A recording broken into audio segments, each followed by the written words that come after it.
నమస్కారం అండి.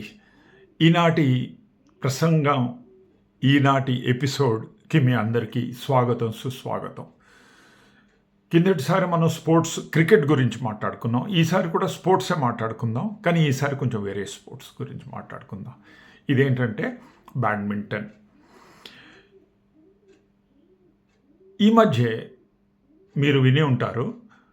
న్యూఢిల్లీలో వరల్డ్ బ్యాడ్మింటన్ ఫెడరేషన్ WBF అంటారు, వాళ్ళది వరల్డ్ బ్యాడ్మింటన్ ఛాంపియన్షిప్ ఢిల్లీలో ఆగస్ట్ 17 తారీఖు నుంచి 23 తారీఖు వరకు ప్రతియోగిత వరల్డ్ ఛాంపియన్షిప్ అయింది. అది చాలా బాగా ఆర్గనైజ్ చేశారు అని ద ఆర్గనైజర్స్ బ్యాడ్మింటన్ ఫెడరేషన్ చాలా మెచ్చుకున్నారు. ఇంకో ముఖ్యమైన సంగతి ఏంటంటే మన ఇండియన్స్ గర్వపడేలాగా ఉమెన్స్ డబుల్స్లో ఈసారి గాయత్రి గోపిచంద్ ఇంకా ట్రీసా జాలీ వీళ్ళ పేరు బ్రోంజ్ మెడల్ గెలిచారు. ఇది 15 ఏళ్ల వెయిటింగ్ తర్వాత ఇండియాకి వరల్డ్ బ్యాడ్మింటన్ ఛాంపియన్షిప్లో ఓ పోడియం ఫినిష్, మనకి ఏదో ఒక పథకం రావడం, కాంస్య పథకం అయినా అది 2011లో 2011 ఏడాది జ్వాలాగుట్ట, మీకు గుర్తుండొచ్చు, జ్వాలాగుట్ట ఇంకా అశ్విని పొన్నప్ప వీళ్ళిద్దరూ బ్రాంజ్ మెడల్ గెలిచారు. 2011 నుంచి 2026 15 ఇయర్స్ ఆఫ్ వెయిటింగ్ తర్వాత మనకి ఇండియాకి మళ్ళా ఒక మెడల్ రావడం అది చాలా గొప్ప విషయం. ఇప్పుడు మీకు స్లోలీ అర్థమైపోతూ ఉంటుంది మనం ఇవాళ ఎవరి గురించి మాట్లాడుకుంటున్నాం. గాయత్రి గోపిచంద్ ఎవరంటే, అది కరెక్ట్, మన పుల్లెల గోపిచంద్ గారి కూతురు. సో మనకి ఇవాళ మాట్లాడుకుంటున్న విషయం వ్యక్తి ఎవరంటే పుల్లెల గోపిచంద్ గారు. అతనే గోపిచంద్ మాంత్రికుడు. హిందీలో ఒక సినిమా వచ్చింది 1980sలో, గోపిచంద్ జాసూస్ అని. సో అలాగా ఇవాళ గోపిచంద్ మాంత్రికుడు, మెజిషియన్, గోపిచంద్ ద మెజిషియన్ గురించి మాట్లాడుకుందాం. అతను 16th నవంబర్ 1973లో ఆంధ్రాలో పుట్టారు. ఆయన 2001 27 ఇయర్స్ ఆయనకి ఏజ్ ఎప్పుడో ఆయన ఆల్ ఇంగ్లాండ్ బ్యాడ్మింటన్ ఛాంపియన్షిప్ గెలిచారు. అప్పటికి మనం ఇంకొంచెం గుర్తు తెచ్చుకుంటే 1980లో ప్రకాష్ పడుకోనే మన Indian shuttle badminton player.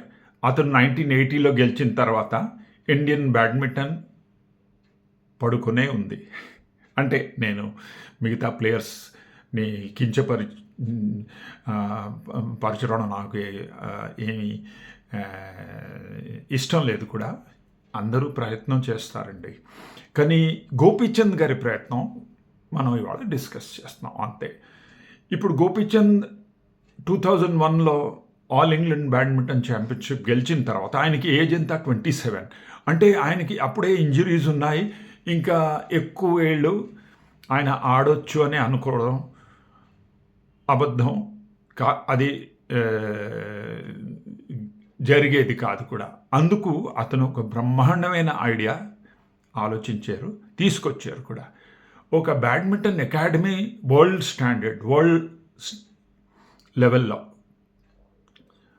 Class లెవెల్లో ఒకటి బ్యాడ్మింటన్ అకాడమీ మనం చేస్తే ఎలా ఉంటుందని అనుకున్నారు 2003లో.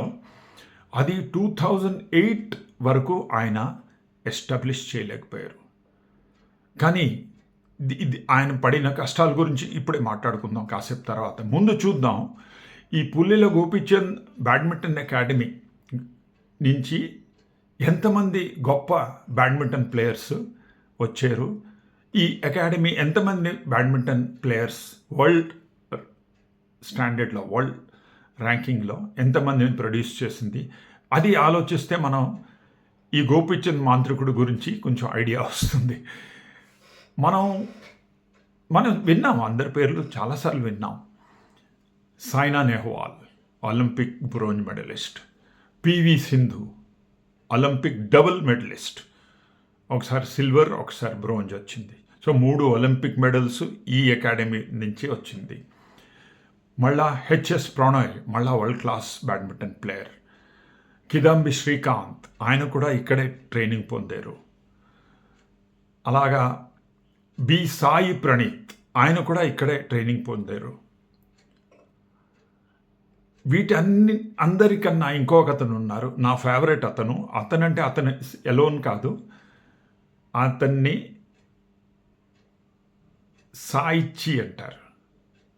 సాయి ఎవరంటే సాత్విక్ సాయిరాజ్ రాంకిరెడ్డి అండ్ చిరాగ్ శెట్టి. ఈ డువో బ్యాడ్మింటన్ డబుల్స్ డువో చాలా గొప్పగా ఆడతారు. అందులో ఈ సాత్విక్ సాయిరాజ్ రాంకిరెడ్డి గారికి ఓ వరల్డ్ రికార్డు ఉంది.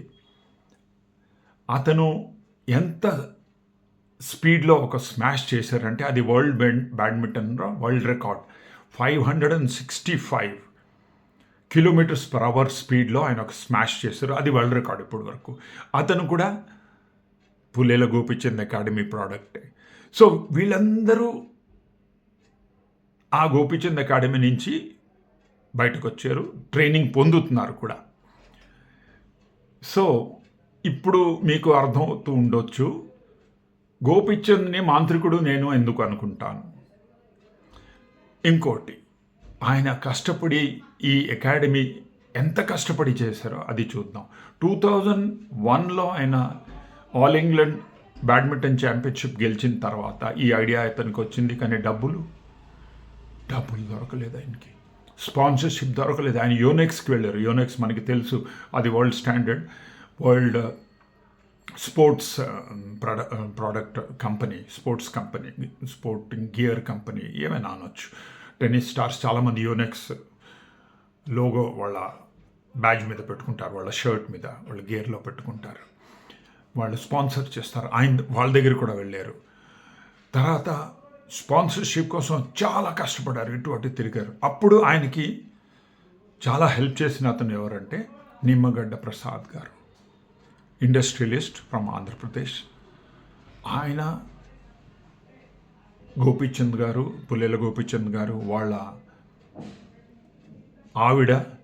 ఆవిడ కూడా ఒలింపియన్ పివివి లక్ష్మి గారు, వీళ్ళందరి సపోర్ట్తో $2.5 బిలియన్ ఖర్చు పెట్టి అప్పటికి గవర్నమెంట్ ఆఫ్ ఆంధ్రప్రదేశ్ చంద్రబాబు నాయుడు గారు సపోర్ట్ చేసి 5 ఎకరాలు స్థలం ఇచ్చి నువ్వు కట్టుకోరా బాబు అని చెప్పి గచ్చిబౌలి హైదరాబాద్లో ఈ అకాడమీ స్థాపించడం జరిగింది. 2008 సంవత్సరం.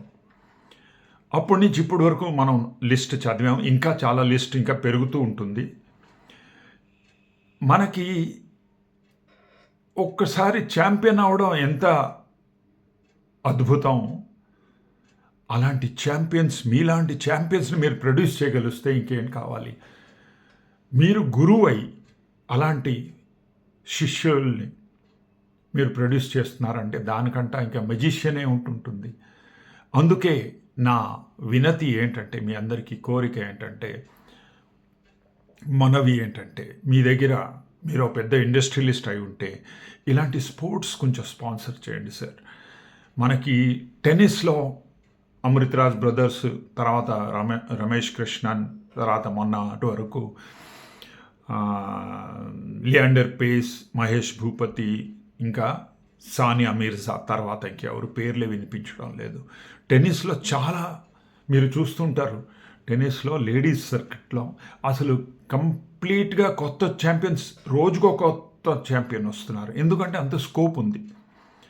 అలాగే టేబుల్ టెన్నిస్ మనకి తెలిసిన ఆకుల శ్రీజ కుకట్పల్లిలోనే ట్రైనింగ్ తీసుకుని ఆమె కూడా బాగా చేస్తున్నారు. వీళ్ళందరికీ బాగా సపోర్ట్ చేయగలిస్తే ఇంకేముంది. సో మనకి కావాల్సింది ఏంటంటే గోపి లాంటి మాంత్రికులు స్పోర్ట్స్లో నెక్స్ట్ జనరేషన్ కోసం ఆయన ఎలా ఆలోచించారో అలాగా సపోర్ట్ ఇచ్చి ఆయన స్పాన్సర్ చేసి ట్రైనింగ్ కోసం డబ్బులు పంపిస్తే మన కంట్రీ ఇంకా స్పోర్ట్స్లో బాగా చేస్తుంది.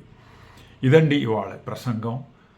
మళ్ళా నెక్స్ట్ టైం కలిసే వరకు జాగ్రత్తగా ఉండండి, ఆనందంగా ఉండండి. May God bless you in all your endeavours. Tata, బాబాయ్, గాడ్ బ్లెస్.